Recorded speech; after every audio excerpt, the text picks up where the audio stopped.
आज का शुभ संदेश निष्काम कर्म।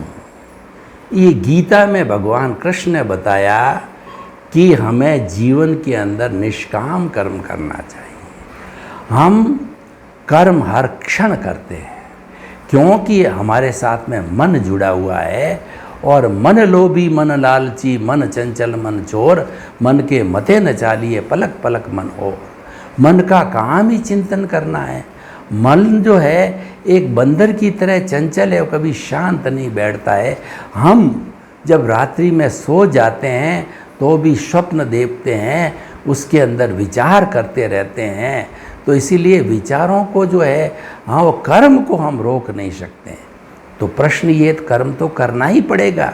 कर्म तो हम पीछे से लेकर के आए हैं, ये छुटकारा नहीं है।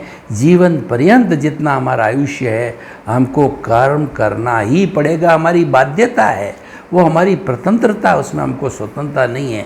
पर प्रश्न अब ये है कि हम कर्म कैसे करें। उसके लिए भगवान कृष्ण ने सीख दी है कि आप कर्म निष्काम कर्म करो।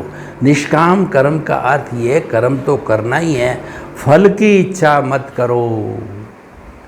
क्योंकि अच्छा फल आए और न भी आए, अच्छा फल आ गया तो वेल एंड गुड, लेकिन कोई भी बुरा फल आ गया तो निष्काम कर्म की थ्योरी से अगर जीते हो तो बुरा फल आने पे आप दुखी नहीं होंगे, आप डिप्रेशन में नहीं जाएंगे।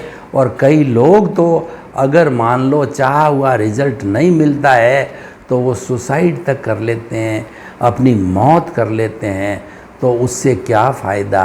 इसीलिए आप अपना कर्म करते रहो और फल की इच्छा मत करो। फल तो ईश्वर पे छोड़ दो, फल तो कुदरत पे छोड़ दो, क्योंकि फल पाना आपके हाथ में नहीं है।